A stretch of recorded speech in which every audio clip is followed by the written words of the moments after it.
Bonjour bien-aimés dans le Seigneur, que Dieu vous bénisse de là où vous êtes. Je rends grâce à Dieu pour sa bonté qu'il nous renouvelle encore ce matin pour pouvoir nous retrouver pour cette dévotion matinale. Nous continuons avec notre thème sur la sainteté, d'être saint comme notre Dieu est saint, d'être parfait comme notre Père est parfait. C'est un appel que toi et moi, nous avons dans le Seigneur Jésus-Christ.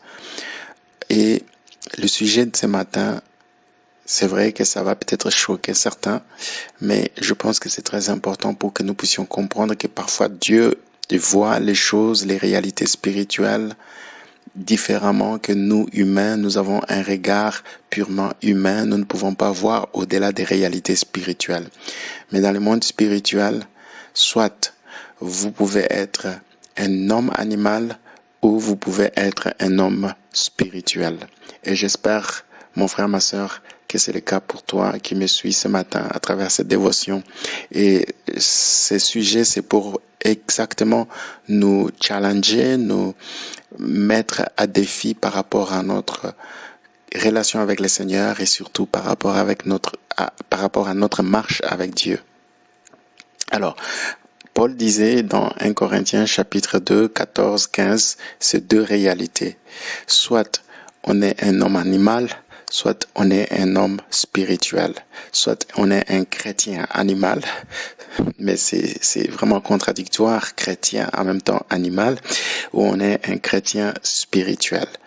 Et c'est très important de comprendre, on ne peut pas être les deux à la fois, on est soit l'un ou l'autre. Et dans Lévitique chapitre 11, et on va voir le verset 4 jusqu'au verset 6. Et je prends ces trois versets ensemble parce que ce sont des versets qui véhiculent la même pensée, la même idée, la même vérité. Alors, il est dit ceci dans Lévitique chapitre 11, verset 4. « Mais vous ne mangerez pas de ceux qui ruminent seulement, ou qui ont la corne fendue seulement. Ainsi, vous ne mangerez pas le chameau qui rumine, mais qui n'a pas la corne fendue. Vous les regarderez comme impurs. Vous ne mangerez pas les damans qui ruminent, mais qui n'a pas la corne fendue. Vous les regarderez comme impurs. Vous ne mangerez pas le lièvre qui rumine, mais qui n'a pas la corne fendue.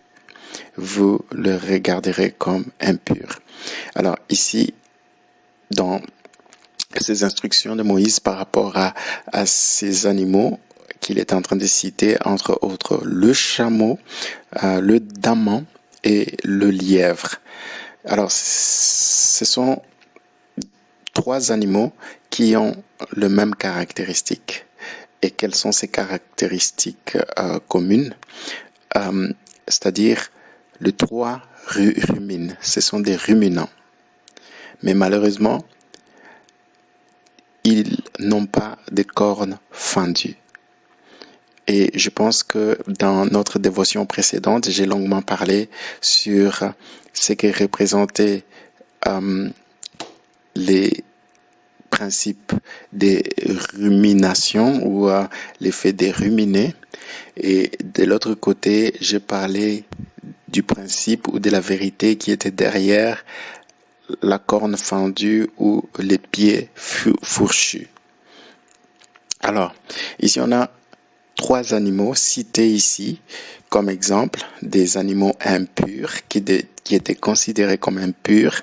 C'était des animaux qui ruminaient, c'est-à-dire lorsqu'ils mangeaient, ils pouvaient renvoyer la nourriture qu'ils avaient mangée et commencer à nouveau à mâcher cette nourriture, ces aliments qu'ils avaient précédemment consommés.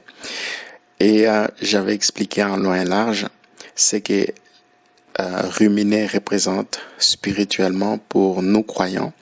Et j'avais aussi parlé de ce que représentait la corne fendue ou les pieds fourchus. Et donc, pour juste résumer, ruminer parle de notre vie de méditation, de notre vie où nous permettons à la parole de Dieu de pouvoir gouverner nos pensées, de pouvoir inspirer nos choix, nos décisions, nos actions et aussi former nos émotions, nos sentiments. Donc la parole de Dieu, lorsqu'elle règne dans notre cœur, dans notre vie, elle devient chère en nous. C'est ça l'effet de pouvoir ruminer. C'est ça l'effet de pouvoir laisser la parole de Dieu occuper notre cœur, occuper notre pensée. Et j'avais aussi expliqué ce que représentaient les pieds fourchus ou encore les cornes fendues. Et ça parlait de la vie de séparation. Une vie où nous sommes séparés, nous ne sommes plus des personnes qui vivons selon les principes du monde ou encore selon les principes de la chair. C'est très important en tant que chrétien, en tant qu'enfant de Dieu, que nous puissions veiller à notre marche. Notre marche doit refléter notre séparation d'avec le monde, notre séparation avec la chair ou les principes charnels. Et aujourd'hui, je vais dire tout simplement que nous devons faire attention de ne pas être impurs dans notre marche avec le Seigneur, de ne pas être impur dans notre être intérieur, dans notre homme intérieur, de ne pas souiller notre homme intérieur par les choses qu'on peut remplir dans notre cœur, qu'on peut remplir dans nos pensées. Quelles sont les choses qui préoccupent nos pensées, qui règnent dans nos pensées? Quelles sont les choses qui règnent dans notre cœur? Ça doit être rien d'autre que la parole de Dieu. Ça doit être rien d'autre que les choses de Dieu. C'est ça qui faire en sorte que toi et moi, nous puissions être saints comme notre Père est saint, que nous puissions vivre une vie de sanctification. Alors, c'est très important de ne pas être des chrétiens chameaux ou des chrétiens d'amants ou des chrétiens lièvres. C'est-à-dire des chrétiens, c'est vrai, qui sont occupés dans leurs pensées des choses de Dieu, qui pensent à la parole de Dieu, qui permettent à ce que la parole de Dieu puisse être l'objet de leurs pensées et inonder leurs émotions et leur cœur, mais qui n'ont pas les cornes fendues. Vous voyez, tu peux aller à l'église, lire la parole de Dieu, méditer, mais lorsque tu n'as pas coupé les cordons ombilicaux avec le monde, lorsque tu ne t'es pas séparé avec tout ce qui est de la chair, bien aimé dans le Seigneur, devant Dieu, tu es considéré comme un chameau, tu es considéré comme un daman, tu es considéré comme une lièvre, et donc par conséquent, tu es impur. Tu es impur, tu n'es pas saint à ses yeux, tu es souillé. Voilà pourquoi, bien-aimés dans le Seigneur, nous devons faire attention. Et d'ailleurs, c'est ce que Jacques disait à l'Église lorsqu'il disait que nous ne devons pas seulement nous borner à écouter la parole de Dieu, à laisser la parole de Dieu pénétrer dans notre vie, mais nous devons aussi être des personnes qui mettent cette parole en pratique. C'est-à-dire, dans notre marche, nous devons montrer que nous sommes séparés du monde, que nous sommes plus des personnes qui marchent selon la chair. Bien-aimés dans le Seigneur, ne sois pas un chrétien chameau, ne sois pas un chrétien damant, un chrétien lièvre qui donne l'apparence de quelqu'un qui aime la parole de Dieu, de quelqu'un qui laisse la parole de Dieu pénétrer sa vie et qui y pense, qui essaye de pouvoir permettre à cette parole de pouvoir occuper ses pensées, son cœur, mais en pratique, de manière pratique, tu ne te sépares pas d'avec le monde, ni des principes du monde. Tu vis encore selon le monde, tu vis encore selon la chair.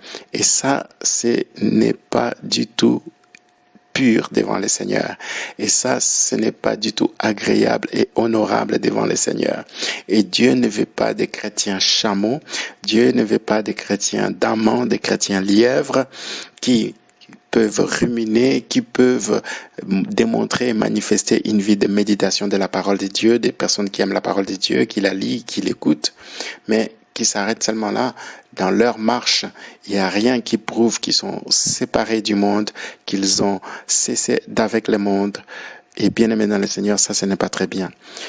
Alors, je m'arrête là et ça sera à suivre. Chrétien, chameau, daman, lièvre, prochainement.